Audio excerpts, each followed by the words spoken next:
eu já digo para você, declare já a sua ignorância, que você precisa saber, você precisa conhecer a sua fé, você precisa conhecer como sair desse estado de pecado que você se encontra. E aí já vai para, seja na rede social, seja alguma pessoa ao seu alcance que você sabe que possa lhe ajudar, para te aconselhar. E se você não tem alguém para te aconselhar, então vá para a rede social. Há muitas coisas boas na internet. Nós temos hoje o Padre Paulo Ricardo. Você tem vários apostolados sendo desenvolvidos na própria rede, católicos que sejam bons. E ali você tem como que alguém lhe aconselhando, lhe jogando luzes na sua ignorância, na sua inteligência. E são luzes que vêm do lado de fora, e assim nós vamos conhecendo mais o caminho para acertar, o caminho para sair e desviar do erro que estamos tantas vezes caindo, às vezes por não saber mesmo quais são os remédios, por exemplo, para a falta de pureza, quais são os remédios para a falta de temperança no comer, quais são os remédios para desapegar-se dos bens da vida, o dinheiro, né? E assim por diante. E também não podemos ignorar que o grande mestre é o Espírito Santo. Então não podemos renunciar à meditação, ter a humildade de todo dia sentar e esperar que o Espírito Santo também nas manhãs da nossa vida ilumine a nossa inteligência. Quando abrimos as Sagradas Escrituras, quando você lê a vida de um santo, quando você lê um livro de espiritualidade, essa é uma das formas de você também ser aconselhado. Porque mesmo os santos que já estão no céu deixaram para nós conselhos para que nós cresçamos na vida espiritual. Então, terceiro lugar, depois que nós somos aconselhados, nós obedecemos. Aí vem a obediência, a submissão, tal como Nossa Senhora. Nossa Senhora conheceu como se daria a graça de Deus, e aí ela obedece, quando Maria diz: eis aqui a escrava do Senhor. Então, em tudo, ela faz a vontade de Deus. Imaginemos que quando Simeão disse para Maria que uma espada de dor transpassaria a sua alma, Nossa Senhora dissesse: não, isso não. Você pode me pedir tudo, mas eu não vou entregar meu filho. Maria Santíssima foi obediente, porque ela sabia que o filho que ela havia gerado no seu seio foi gerado de uma maneira sobrenatural, não foi por uma união natural entre um esposo com uma esposa. Quem fecundou Jesus no seio dela foi o Espírito Santo. Jesus não lhe pertencia por completo. Ela gerou Jesus para ofertar, tal como uma vítima no altar da cruz. Um ato sacerdotal fez Nossa Senhora. E ela, obediente, calou-se. E aí diz São Lucas que todas estas coisas Maria guardava no coração. Aquela pessoa obediente é aquela que não resmunga, não critica os superiores, não fala, não revida, mas se cala. Guarda como Maria Santíssima. Guardava tudo no coração, porque isso é um ato de humildade. Portanto, Nossa Senhora tem muito a nos ajudar na virtude da humildade. São Francisco de Sales havia dito que mais vale um caminhão de vícios puxado por um humilde do que um caminhão de virtudes puxado por um soberbo. A soberba fará perder todas as nossas virtudes. A vanglória, uma glória que é vã e não aquela glória de Deus. A glória de Deus é uma glória escondida. Quando olhamos para a vida de Nossa Senhora, uma vida simples, era uma glória escondida. Glória que podemos entender como felicidade, que é a mesma coisa. O estado de glória de um santo no céu é o estado de felicidade. Por isso que o estado de felicidade sobrenatural de Nossa Senhora, ninguém andava pelas ruas de Nazaré e via Maria Santíssima em êxtase, caída pelo chão. Não, Maria Santíssima era uma mulher trabalhadora, ia ao poço buscar água, ajudava seu esposo na carpintaria, ao seu filho a escrever, a ler, tudo o que uma mãe normalmente faz. Mas era um estado de felicidade sobrenatural que Maria se resguardava lá no seu quarto, fechava os seus olhos, rezava junto com Jesus, ajoelhava ela, José e Jesus, rezavam profundamente, com simplicidade, tal como Jesus também era simples na hora de rezar. Mestre, ensina-nos a rezar, e Jesus disse, Pai nosso que estás nos céus, ensinou uma fórmula de oração. Nossa Senhora rezava os salmos, tal como tantos monges religiosos rezam até hoje, rezava lá os salmos. E ali havia, naquela simplicidade da vida, coisas tão simples, Maria Santíssima fazia altíssima contemplação. E aquilo era um estado de felicidade sobrenatural. O estado de glória, o estado de felicidade de Jesus na Eucaristia, nós não podemos imaginar. Ele é feliz por estar imolado daquela maneira no altar, porque ele é feliz quando ele tem as almas. Quando as almas querem a ele quer atraí-las todas. E aí ele está lá por felicidade. Nosso Senhor quer, como ele disse antes de morrer na cruz, eu desejei ardentemente beber deste cálice. Nosso Senhor desejou ardentemente oferecer-se a nós. Não é que ele foi contrariado para o Calvário, não. Ele desejou esse batismo que assim o Pai o reservou.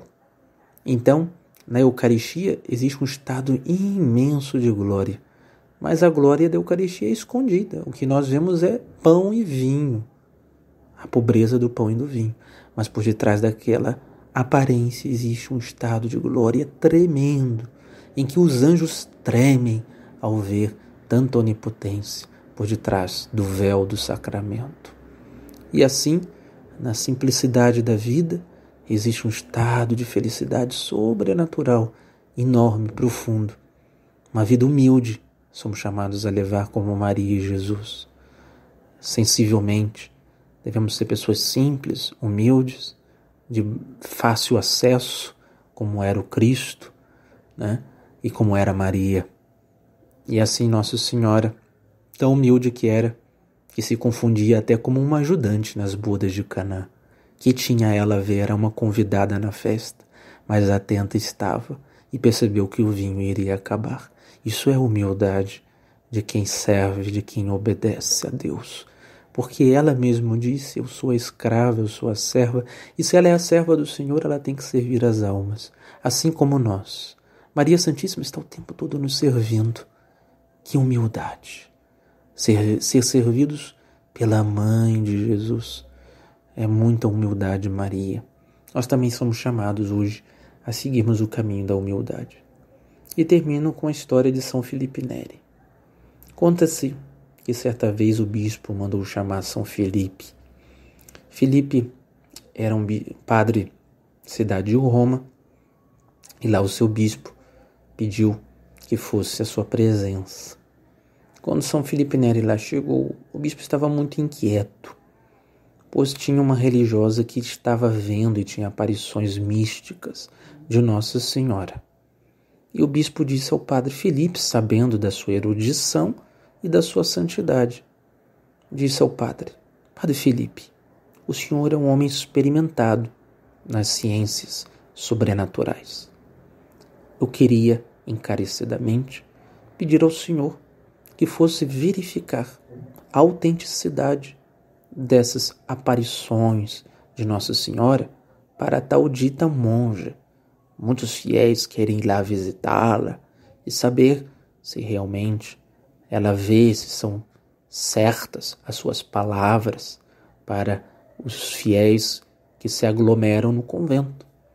O padre Felipe, com muita obediência, obedece o bispo e vai até o convento. Era um dia chuvoso e lá chega o padre Felipe Neri. E aí ele começa a conversar com a irmã, a mandato do senhor bispo. A conversa vai, conversa vem. Padre Felipe fica um pouco desconfiado, porque ela tinha alguns privilégios em que as outras religiosas não tinham. E aí, o senhor sabe, não é, Padre Felipe? Há muitos sofrimentos para quem vê, e Nossa Senhora dar essa graça imerecida a mim, e há muitas perseguições do diabo. E assim, a madre me dispensa de fazer algumas coisas, está mais reservada à oração, à vida íntima. E aí o padre Felipe ficou um pouco intrigado de que aquela religiosa talvez não trabalhasse como qualquer outra irmã do convento. Tá certo que Deus privilegia certas almas, concedendo visões, mas Deus faz isso não para que estas almas sejam tratadas como certas divindades. Não, Ele dá isso como um dom para servir, para se pôr a serviço. E o padre Felipe escutou pacientemente. Era um dia de chuva, havia lama do lado de fora. Ele pediu uns 5 minutos à religiosa. Padre Felipe foi lá fora, sujou os pés na lama. Depois ele entra para dentro do convento, de novo com os pés sujos. E aí senta e continua a conversar um pouquinho mais. E aí vira para a irmã e diz: Irmã, a senhora poderia fazer-me um favor? Eu fui lá fora e eu sujei os meus pés com a lama. A senhora encarecidamente poderia lavar as minhas botas? A isto que o padre Felipe disse. A irmã levantou-se furiosa da mesa. Padre, como ousas falar assim comigo? O senhor foi lá fora, sujou seus pés de propósito e veio aqui pedir-me para lavá-los. E disse: lave o senhor que lave os seus pés. E a irmã se retirou, irritadiça. Padre Felipe sorriu tranquilamente, voltou até o senhor bispo e na presença do bispo disse: Senhor bispo, esteja certo, aquela irmã não vê Nossa Senhora. Desautorize todas as pessoas a peregrinarem ao convento. E o bispo, meio que assustado, perguntou: Padre Felipe, como sabes que aquela irmã não vê a Virgem Maria?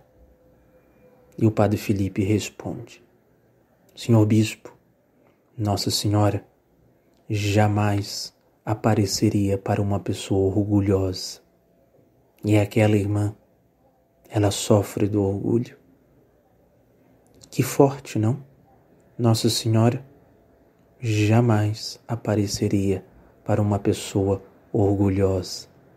Por isso que a Virgem Maria nas aparições escolheram os mais humildes, os pastorinhos, a pobre Bernadette, que inclusive tanta humildade havia em Bernadette, que Nossa Senhora mandou que ela comesse a grama do chão, arrancasse o capim. Arranque, minha filha, e coma na frente de todos. E Bernadette não entende e faz por obediência a Maria. Em Lourdes, começa a comer o capim. Todo mundo começa a rir e a debochar de Bernadette. E muitos gritavam a ela dizendo: está comendo como uma vaca. E lá esteve Bernadette, enquanto todos zombavam dizendo que ela enlouqueceu. Bernadette sorria, pois sabia que estava contentando o coração de Deus e de Maria. E depois Nossa Senhora fez com que Bernadette muito crescesse. E as aparições também provavam que, muito longe de loucura, aquilo era sabedoria de Deus. Por isso, meus irmãos, quando formos humildes, talvez diante do mundo, as pessoas nos chamarão de loucos, que nós enlouquecemos. Mas quando nós descobrimos a humildade, é que nós nos reconhecemos não como senhores, mas como servos. E como disse Jesus, somos servos inúteis. E descobrimos-nos apenas como servos obedientes, que nós estamos a serviço de Deus. E quando nós servimos a Deus, a um Senhor, que não é um Senhor tão visível como o dinheiro, como os prazeres da vida, o mundo acha isso insensatez.